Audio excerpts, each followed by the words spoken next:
Watching the North Pacific breakers curve and roll in, we look upon one of the most productive oceans anywhere, the home of hundreds of species of sea life. Here where sea meets land, from Brookings to Astoria, Oregon's dramatic landscape heads underwater. Oregon's territorial sea extends 3 miles out, over 1,000 square miles of a spectacular underwater world. In fact, Oregon's coastal waters are considered one of the richest temperate marine ecosystems in the entire world. Yet today, we're witnessing a lot of changes to our ocean. There are indications that our ocean, which has always seemed so vast, so limitless with never-ending resources, is steadily declining under our watch. We have species that are listed as species of concern, and that means that we're worried we're going to lose them. That's one issue. Another is that there are many species we have no information on. Our industry has been racked with closures, salmon, bottomfish, sturgeon. We see restriction after restriction, year after year. You know, that concerns me, and it concerns a lot of people. Many generations in our families are connected to those natural resources, whether it's timber or fishing, and we believe strongly in taking care of those. I think we should be at the table. We should be at the table, as any person in Oregon should be at the table, really discussing this.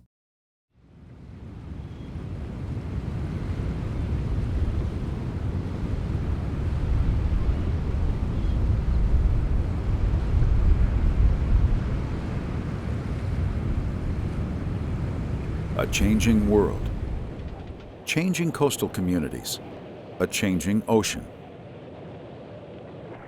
We are at a crossroads, and many are saying it's time to include new approaches and new tools for ensuring that our oceans remain productive. If Oregon's future is to include healthy seafood, clean beaches, and vibrant coastal communities, stable, profitable fisheries, and abundant wildlife, the question is, how can we ensure all of this for present and future generations of Oregonians? Really needs to be a dialogue that happens over time, but the most important step is that we work together constructively on all levels to protect the ocean we depend on. There's no silver bullet, but many marine scientists believe that part of the solution is to protect critical ocean habitat and the species that live there through a network of marine reserves and marine protected areas, essentially creating safe havens for marine life. At this time, the state of Oregon has a public process underway that allows all Oregonians to weigh in on this crucial ocean matter. I am a firm believer that we do need to set up a network of reserves on the Oregon coast. I would hope that we would go about doing that in a very cautious and systematic way so that we both maximize the ability for us to learn about the ocean and to make sure that we are giving it an opportunity to grow and to do the things that oceans are supposed to do, while having the least impact as possible on the economics of Oregon's coast, which has been an important part of Oregon's history. A strategic, scientifically placed network of marine reserves will leave the vast majority of state waters open to current uses while protecting crucial marine habitat and sensitive species.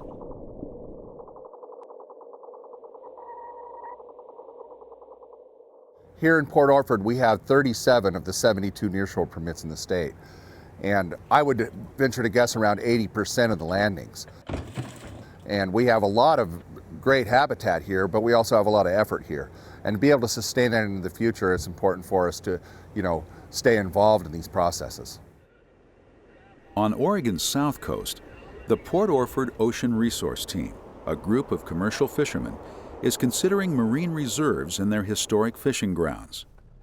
This move is part of a community stewardship plan that they hope will result in a stable fishery for the fleet.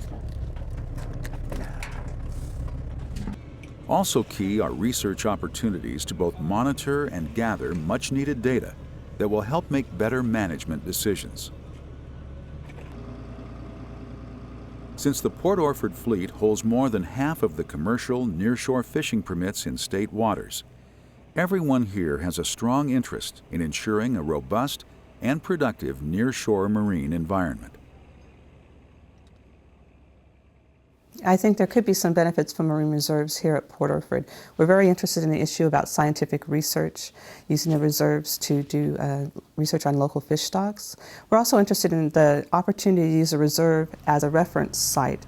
So in other words, we would study fisheries and different fish stocks outside of the reserve and then study them inside the reserve where there's no fishing pressure. Or, yeah, grass bass that hang out in the shallows, but they do come in, so we know they're moving back and forth. And then compare the two and decide if it's been fishing pressure that's causing any changes in fish stocks or if it's actually ocean conditions. That could be very valuable for our community to know that.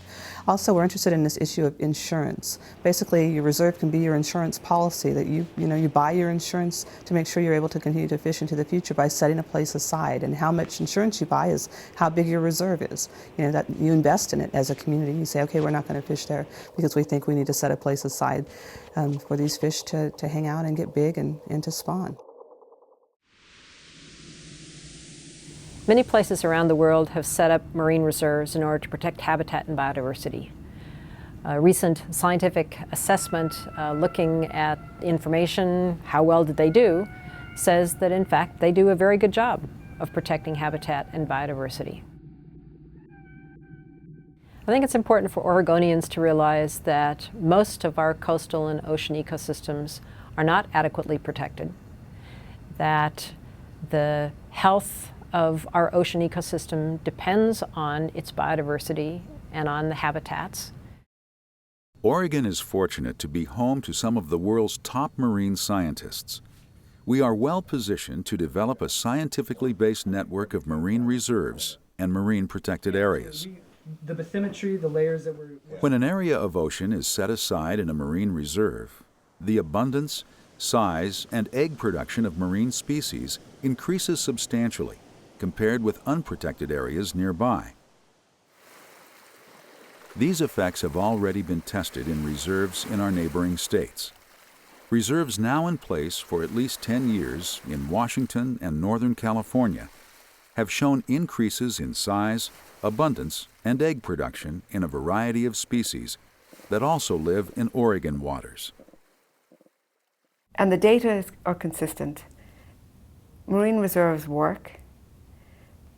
All of the reserves are pretty much giving us the same set of results. They're no longer an experimental treatment. We know that, for instance, marine reserves increase the biomass of organisms in the reserve, and they do that by an average of about 400%. We know that marine reserves increase the size of the organisms living in them, and that has huge implications because the bigger the fish, the bigger the invertebrate, the more eggs, the more offspring they produce. There's ample evidence that the fish species have lost the older females in the population.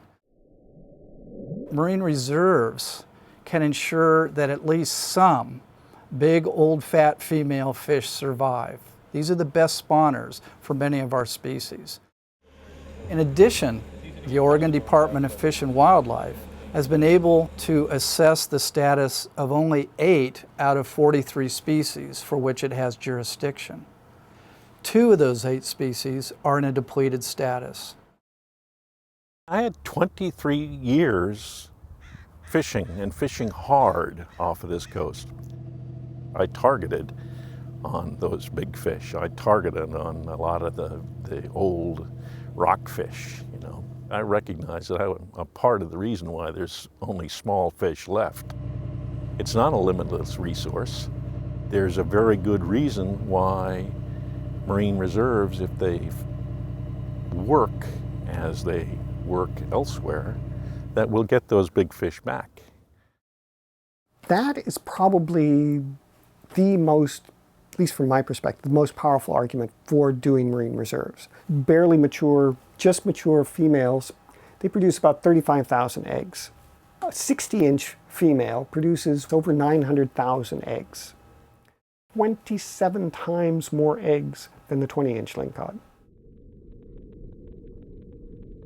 Another crucial element that scientists point out is that marine reserves increase the resilience of our marine ecosystems. This is because relatively intact ecosystems, where we find species in their natural abundances, sizes, and ages, change more slowly in the face of climate change. And what that means is if an ecosystem is resilient, it's what we think of for us. You know, if you're resilient, you can roll with the punches, you can bounce back up. Such resilience buys us time. It gives society a chance to adjust to climate change rather than facing the possibility of one crisis after another. See if you can release that one.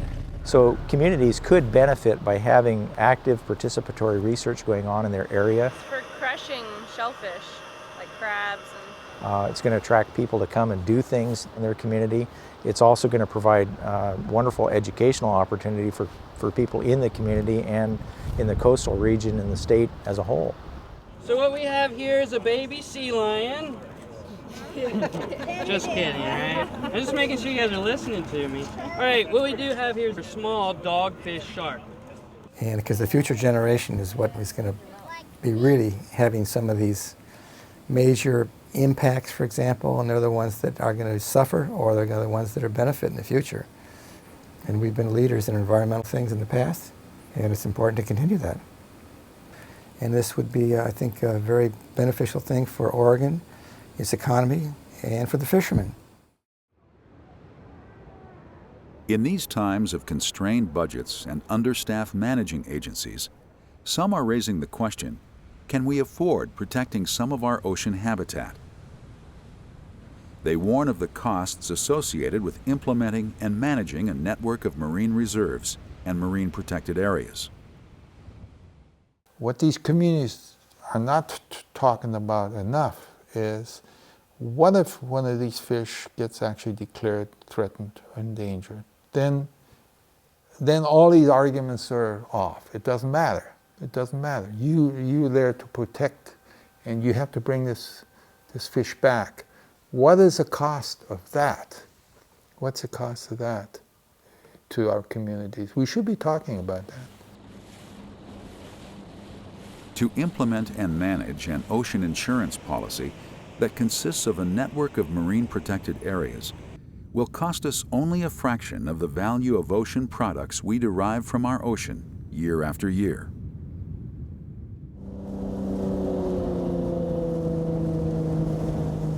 When we see the designations happen for marine reserves, certainly we're going to have a better idea of the size and scope of the benefit we're going to get from them and how it's going to affect fishermen's livelihoods.